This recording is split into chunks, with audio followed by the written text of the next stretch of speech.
Wizards have the worst record in the NBA, and many have wondered about the possibility of Washington trading him. Max, so if they were to deal Beal, what do you think would be the best situation for him? The Bucks, or at least that's the team I think that needs them the most to put them over the top. I say this religiously on this show, as Stephen A. would say. Stephen A., your assessment of Giannis several years ago, hey, in the playoffs he's going to play like a big, was right on the money. That's exactly what happened. Credit where it's due. But what does that mean about Giannis? It means we can't really judge him based on the way we judge the perimeter players, because the history of the NBA has always been, in the modern era, if you're a great big and you want to win a championship, you better have a great non-big who's just as good as you, more or less, who's on that level in order to win a championship. I mean, the couple times it happened, like Hakeem did it because Jordan was out of the league. So he was going up against Patrick Ewing with no help, right? Or Shaq, who had Penny but did not have Kobe or Wade. You better have a dude who's on your level, who's not a big, who can go get his own shot, who can create all of that. Kareem had Oscar and Magic, won 6 chips, 1-0 without them. Shaq, I just said Penny wasn't even enough, had Wade and Kobe, of course, 4 chips, none without them. A great big needs another great player, especially a perimeter player who's great. Drew Holiday is excellent. I like Drew Holiday a lot. Stephen A., that's not him. Drew Holiday, look, had AD. AD had Drew Holiday. They didn't do anything. Drew Holiday is a fantastic player. He's not what I'm talking about. And so is Middleton, and he's not what I'm talking about. Bradley Beal, I think, qualifies, particularly when you see what he can do this season. When the handcuffs are off, when he's getting a lot of touches.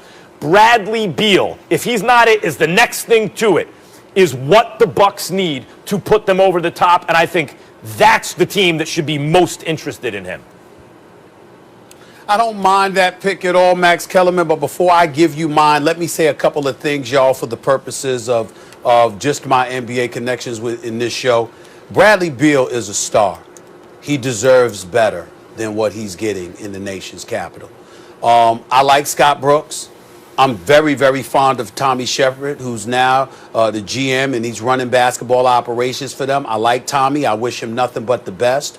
He's a good dude, and he knows basketball. He was in our business, you know, in terms of media relations and communications and all that stuff in Denver years ago. But he's a great, great guy, and I'm happy for him, and I wish him nothing but the best. But the Washington Wizards at this particular moment in time are atrocious. They are horrible, and it's primarily because of their defense. Last year, they gave up 119 points per game, if I remember correctly, and I think they were ranked like second to last. This year, they're second to last, but they're giving up 120 points. Bradley Beal was quoted over a week ago, Max, saying, "We can't stop a parked car. We can't guard a parked car." That's how bad he described their defense, okay? And if you saw him, and Molly, it's one of those things, and you reading body language as adroitly as you can do it, just go back and watch the video of Bradley Beal on the bench, just shaking his head, and his hands are fidgety, and all of that stuff. That is the sign of someone, Max and Molly, who's about to lose it. They can't take it anymore, okay? That's where he's at. Tommy Shepard, Scott Brooks, you got to get Bradley Beal up out of there. He's a tremendous asset, but you got to get him up out of there. And Russell Westbrook, I just feel sorry for him, because even though you're averaging 18 and 10, you shooting like 30-something% from the field, 30% from three-point range. Love Russell Westbrook, the offensive juggernaut that he can be, but damn, you got to go out there and get a better perimeter shot, and he just hasn't had that all of these years. With all of that being said, even though I don't disagree with you about the Bucks, Max, I tell you, if there's any way the Clippers could get themselves Bradley Beal to pair with Paul George and Kawhi Leonard, you do it, because I think that's their chance of coming out of the West.